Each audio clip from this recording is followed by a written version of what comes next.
Hi, I'd like to show an easy way to remember chords with the seventh. So chords made by 4 notes, 1, 3, 5, 7.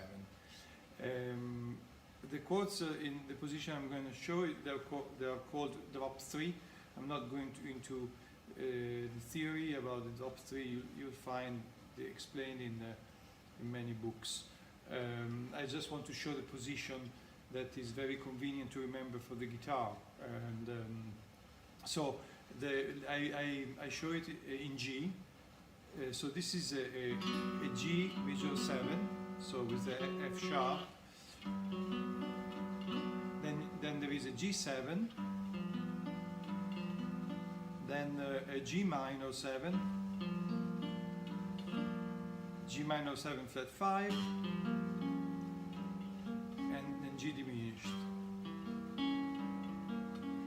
See, those are the chord qualities that are playable in this position. I want to show that it's very easy because you see here you have this position as the root on the bass, and you have the 7 here. So if the 7 goes down, then of course you have dominant 7. Then if the third goes down, that is here, it becomes a minor chord, minor 7. Then the fifth is here, if it goes down it becomes a minor 7 flat 5.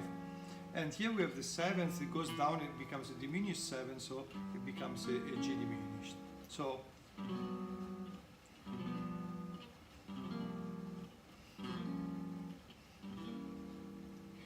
the second position is here, it has the third on bass, G major 7, G7, G minor 7, G minor 7 flat 5, diminished. Here you can see the 7th is up here, so when I go from G major 7, if it goes down, this goes down, becomes the dominant. For this chord, the third is on bass, so if I lower the third, it becomes a minor chord, so a G minor 7. The fifth is here, if I lower the fifth, it becomes a minor 7 flat 5. And the 7 is here, I lower the 7th one more note, it becomes a diminished 7, and here is the position. Of course the diminished chord repeats in the same shape on the guitar, and so this is the same shape of this one.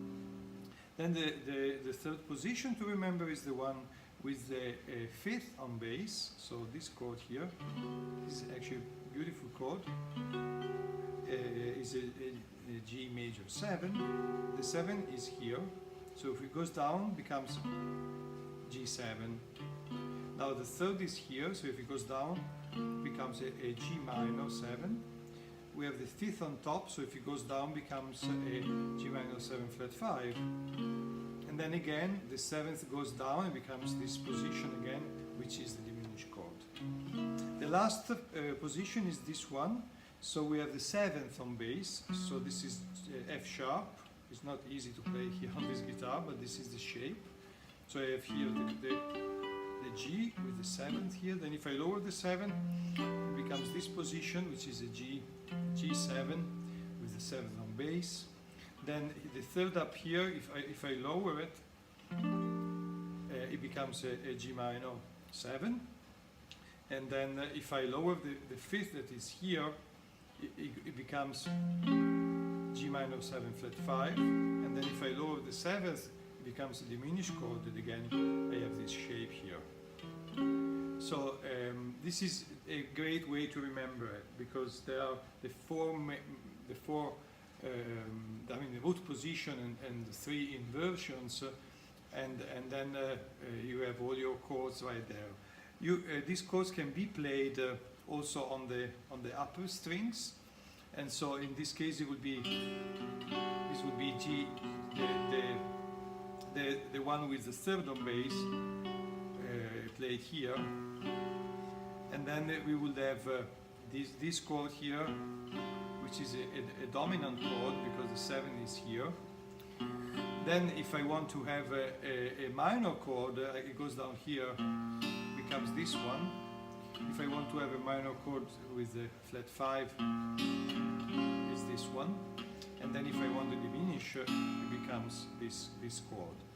Then in this position, the next one is the one with the 5th on bass. It's kind of tricky for the first chord, this one, which is the equivalent of this. It's a little tricky to play here. There's quite a bit of stretching for the fingers. It becomes a little easier for the dominant one, and then for the G minor here, for G minor 7 flat 5 here, and then diminish. This is a nice position for the diminished, as we say, it repeats itself, so. And then the next, the last one is the one with 7th on bass. You can see here I have F sharp, and then I have the G on top, and then if it goes down, is a G with an F, so G7. Then this one is a minor chord, G minor chord. And then if I lower this, I have a G minor 7 flat 5, and then if I lower the 7th here, it becomes a diminished chord. And then it starts again.